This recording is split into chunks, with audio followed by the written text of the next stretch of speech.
Welcome. I hope you are having a wonderful night, dear viewer. Tonight, I will be telling some terrifyingly scary stories.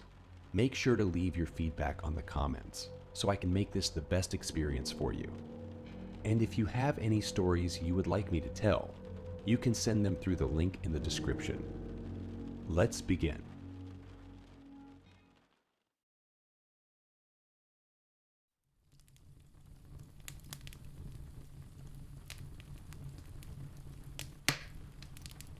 Story 1.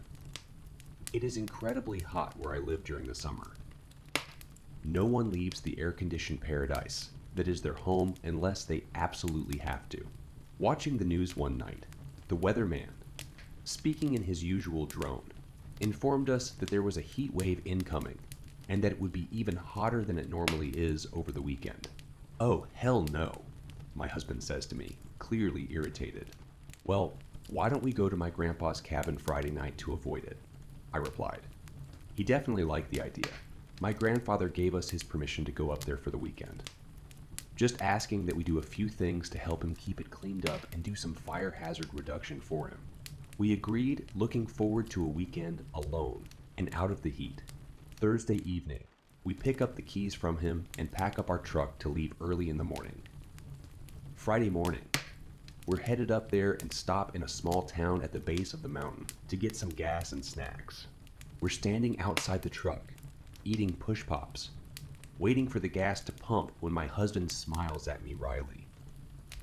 "Don't you dare," I say, knowing full well what is about to come out of his mouth. He starts chuckling between licks of his push pop and whispers in my ear, "Slenderman is waiting for you up there. You're hilarious," I reply sarcastically. "If only." We reach the cabin and get the lights and water going. Take our bags and the groceries in. It's a little chilly, so I decide to grab some firewood from the back while he finishes unloading the truck. I stop abruptly at the side of the house as I notice some scratch marks. Long, thin, and going along the side like someone was dragging a rake almost while walking along.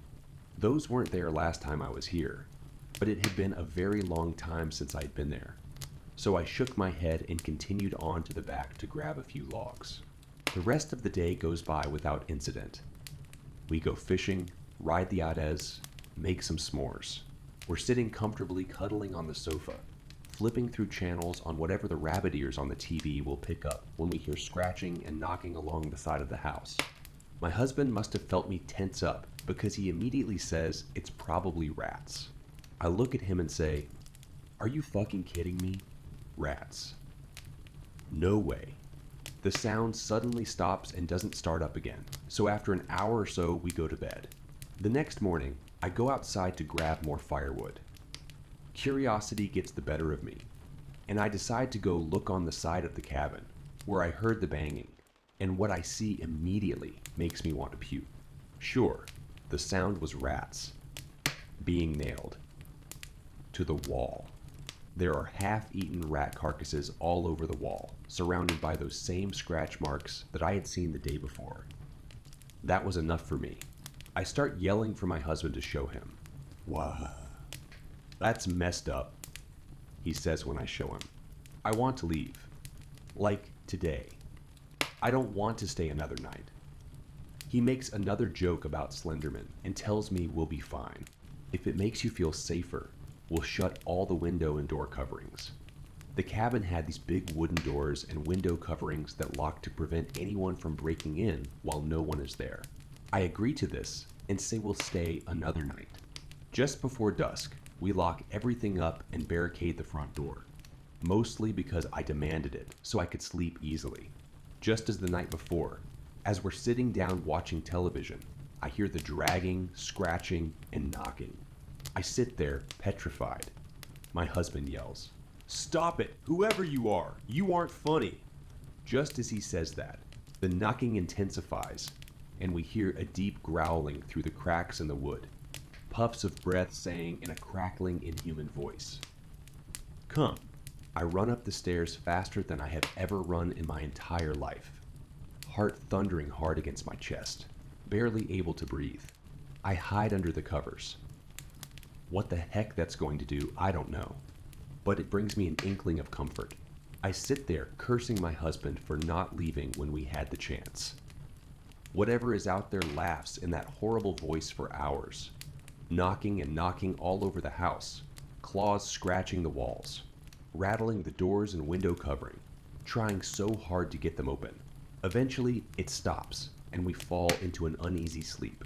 That morning, we pack up our shit in a hurry and get into the truck. The house is covered in half animals. Raccoons, squirrels, foxes, there's even half a deer on the deck. We throw all of our shit into the truck, and just before we leave, I remember that my grandpa keeps motion capture cameras on the trees surrounding the house because he likes the pictures of the wildlife. I grab them and flip through them as we're driving off, happy to be getting the heck out of there. The pictures are nice enough. Some deer, a few blue jays, which makes me smile because they're his favorite. Just as I finally start to relax and breathe easy, I start to see pictures of the animals being nailed to the cabin. The next picture has me shaking so hard I'm about to drop the camera. Written in blood on the side of the cabin where I had originally seen the scratches are the words, "Goodbye. Thanks for playing." The final picture is what makes me scream. The first thing I notice is the yellow cat slit eyes, glaring into the camera. The minuscule pinprick teeth covered in fur and all manner of remains. It's hunched over, its spine in an arch, waving at the camera. Furry stick, like legs ending in cloven hooves with the torso of a man. It's emaciated and gangly thin. It's clearly laughing at us, and the fun it's having. I drop the camera, willing the image out of my mind, and look out the window, just in time to see it waving at me as we drive out of the woods. Story 2. I'm from Connecticut. I was in a long-distance relationship with a girl from Georgia, and would often make road trips down to visit her. I don't really mind. I love road trips. I've driven across the United States and back, all on my own. There's just something about traveling the highways of the US by yourself that's just so freeing. To save money, I would sleep in my car. It's not so bad. It's basically camping in a metal tent. Makes you feel like you're really roughing it. I just recline the seat back, keep the key in the ignition just in case, and doze off. No, I don't put anything up to block the windows for privacy. Maybe I should have. The trip down south is a comfortable 2-day drive. My stop would usually be somewhere along the Virginia, North Carolina border. So from my previous trip, that's exactly where I stopped that night. Rest stops were often less trafficked and thus quieter than truck stops. Normally, I would have stopped at a Love's, but I was so tired that I settled for the first rest stop I saw. It was oddly vacant that night, with only a couple lone cars sitting forlorn under the amber street lamps, most likely travelers with the same idea as myself. I pulled into a parking spot away from the others, under the shadow of a tree and far from the street lamps. I figured I would have more privacy there as opposed to being bathed in light. So I did my usual thing, locked my doors, opened the window just a hair for ventilation, kept my key in, reclined the seat, and went to sleep. I was never interrupted on any of these car camping nights, so I never suspected anything on this one. Then a sharp tap woke me up. At first, I thought I had heard it in my dream. I opened my eyes, a bit confused. Since I was leaned back, I was facing the ceiling and couldn't see anything. I hear another tap, like a tiny object hitting a hard surface. It came in a regular rhythm. Was it raining? Was water dripping onto my windshield? I'm under a tree. Maybe something fell from the branches. Maybe a squirrel or a bird was dropped something. What if a squirrel was climbing around my car? Or what if it wasn't an animal? The thought occurred to me that it might very well be a person poking around outside. What did they want? Were the doors locked? Yes, the keys were in the ignition. I can leave in an instant. Still, I lay there, completely still, pretending to be asleep. Pretending I hadn't heard anything. Hoping whoever it was, they would leave me alone. It was better to not find out. I was too afraid to find out. It was better to stay here in blissful ignorance. Still, the tapping continued. I had to do something. There was no way I was just going to stay there. I had to look. My heart was pounding. In that moment, it was deafeningly loud. Whoever was out there could probably hear it. I decided. I was going to look. I was going to raise my head up and see what was making the noise. So that's what I did. What met my eyes sent a jolt through entire body. Every muscle fiber locked up in pure shock at what I saw. The faint glow of the street lamps cast just enough light for me to make out what I'm looking at. There, in the windshield staring directly at me, was a face. Someone, I presumed to be a woman, was lying on my hood, her face pressed right up against my windshield. Her face was completely still, locked in a permanent grin. I froze in overwhelming terror. The eyes I stared into appeared to have rolled back, showing only the whites. The nose was turned up, pressed painfully into the glass. The lips stretched wide, revealing horrid, rotten teeth. Even in the darkness, I could tell her skin was sickly pale, contrasting her long, filthy black hair. Whoever this was, she was clearly not in her right mind. I don't know how long I sat there, too afraid to move.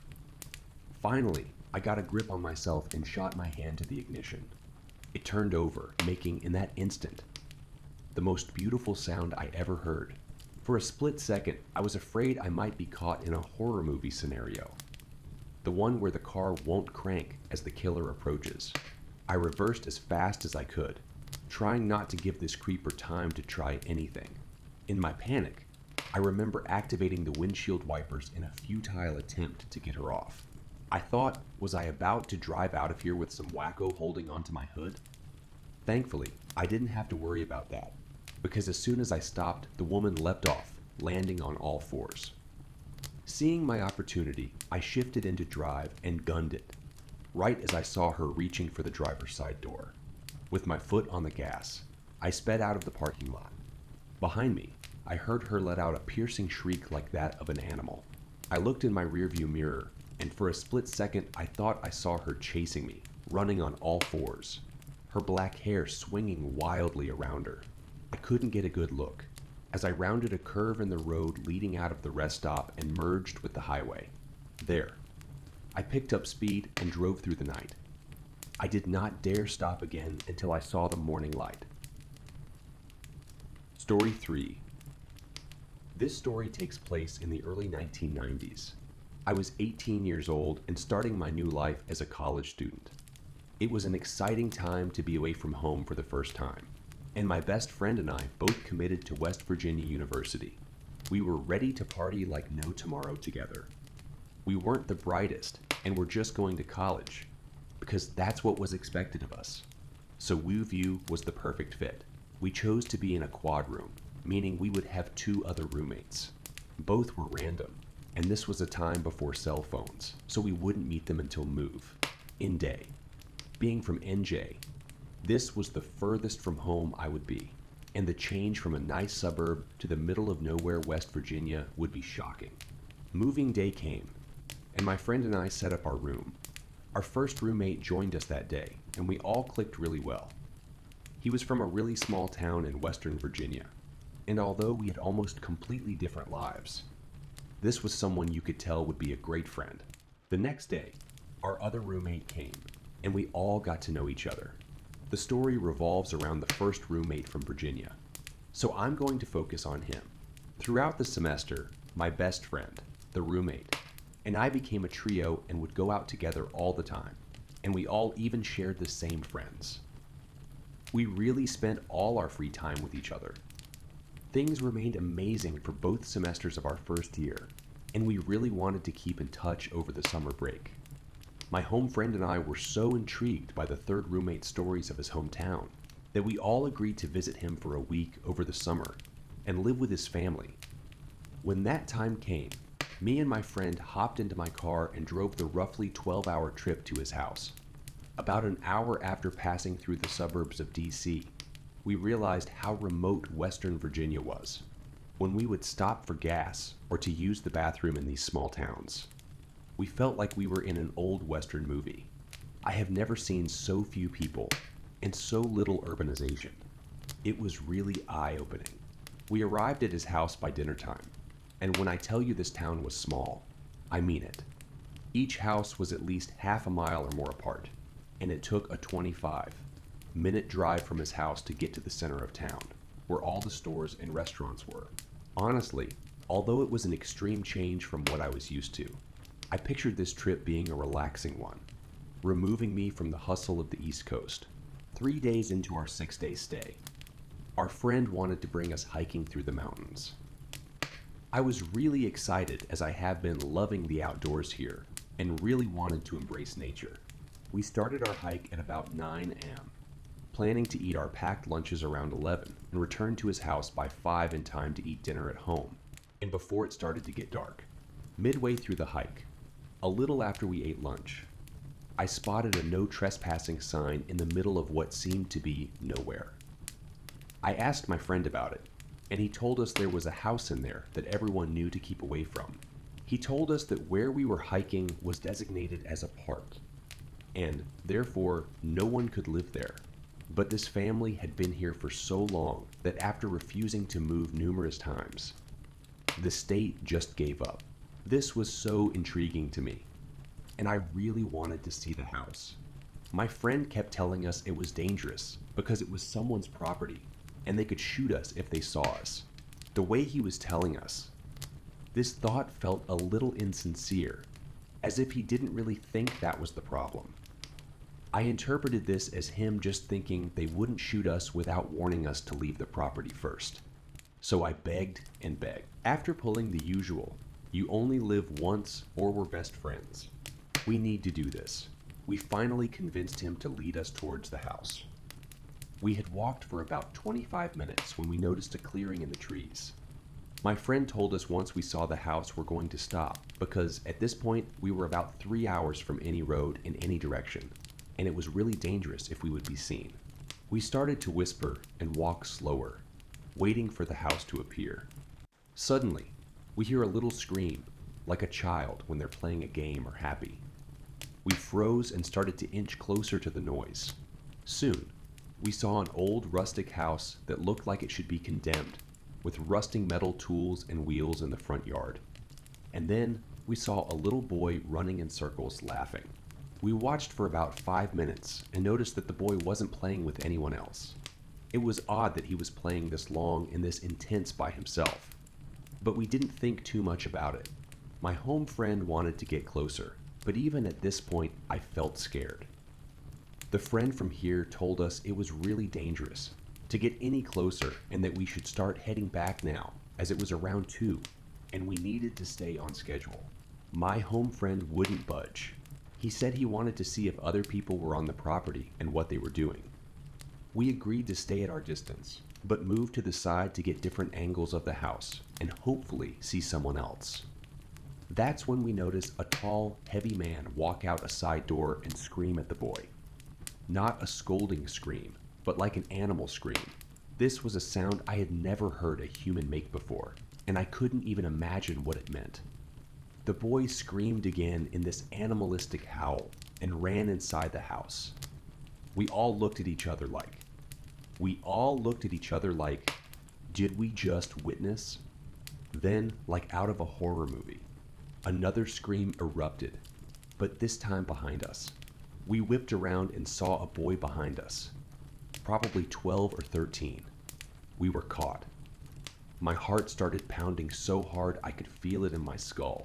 Another scream came from the direction of the house, and we saw the tall man coming for us. He didn't have a gun though, so we all felt he was about to scold and not kill us. We decided to act lost and just ask him for directions to town that way, and maybe he would go a little easy on us. When he got close enough to hear us, we all started pleading with him, telling him we needed to get home soon and asking if he could help us in any way. He just began at us, and the young boy behind us pushed my friend forward like he was telling us to move. We started to inch up, and the tall man started to walk back toward his house, and we all assumed he wanted us to follow him. Now, we are a couple of yards from the house, and the whole family went outside to look at us. There were 2 very old women, 2 middle-aged women, and 1 middle-aged man.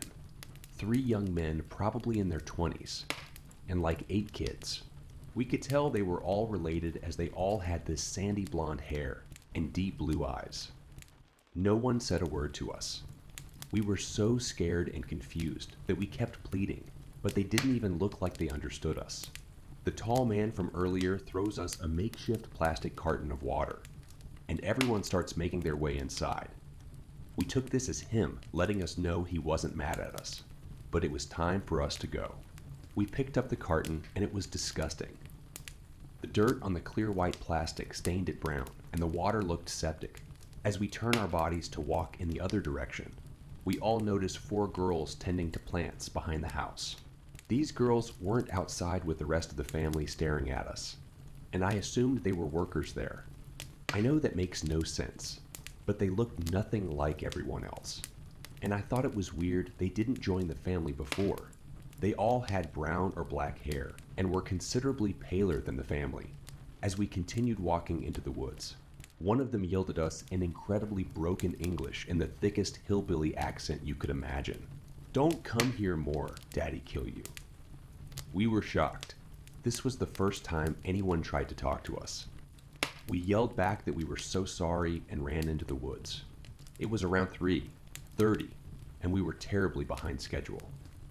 Our friend's mom would pick us up at 5, but there was no way we would get back to the road in time.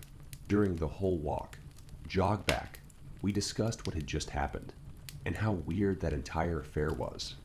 We were all so baffled, and the local friend interjected that growing up, there were always so many scary fables about that house and family. He said some people said they were here since the 1800s and have only ever interbred, and they're all like genetic horrors now, and others said they were cannibals. He told us he brushed all these stories off as tales, but we all agreed that the inbreeding one could be a real possibility. Finally, at almost 7 o'clock, we make it to the road where we see our friends' moms, dads, and brother's car. They were all in a circle talking, and when we greeted them, they said they were worried sick and were about to go looking for us. We apologized and got in the mom's car while she laid into us, screaming and crying. She told us how scared she was. My home friend apologized and told her how we got caught up at that house. Immediately, the whole car went silent, and the local friend looked at us like, "Why would you say that?" I thought he was mad. I thought he was mad because we admitted to trespassing, but now I know that would have been a godsend. His mother sternly said, "You didn't speak to them, did you?" At this point, we just told her the whole story, and she sat silently the whole time, not asking any questions, nothing. She told us we'd have to go home tomorrow, cutting our trip 2 days short, and that we seriously put ourselves in danger by doing what we did. The next morning, we packed and got ready to leave after breakfast. The mood had visibly changed, and my friend barely spoke to us.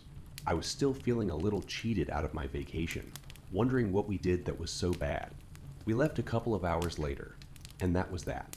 The next semester, we all decided to room together again, with the exception of the 4th roommate, which we tried for a new one. A couple of months into the semester, we were all drunk on a Saturday night and ended up talking about a memory from our summer get. Together, with a lot of liquid courage, I brought up the event again and asked what we did that was so wrong. My friend tried to blow off answering, but my persistence and his inebriation finally gave us an answer. What he said changed me forever. Apparently, that family really had lived there since the 19th century in that exact house. Soon, they got shunned for revoking their religion, and the town didn't really mingle with them anymore. This led to the start of their inbreeding. At first, they only wed cousins, but by the 1950s, when the state had claimed the whole area as a park, and this was the only family to remain for miles, the inbreeding got worse and involved siblings and parent-child relationships. The police did a few welfare checks on them in the 60s to confirm this, but there was really nothing they could do about it. In 1970, a local girl from the town went missing. After weeks of search and rescue, turned up nothing. It was assumed she had died hiking in the woods. 8 years later, another school-aged girl went missing, this time the sheriff's daughter. Again, after weeks of looking, nothing turned up. The police decided to go to this family's house and ask if they saw her being, that they lived in the forest. It was thought the girl got lost in, and to the sheriff's surprise, his daughter was there living with the family. Apparently, the sheriff also recognized the first missing girl, who was now pregnant.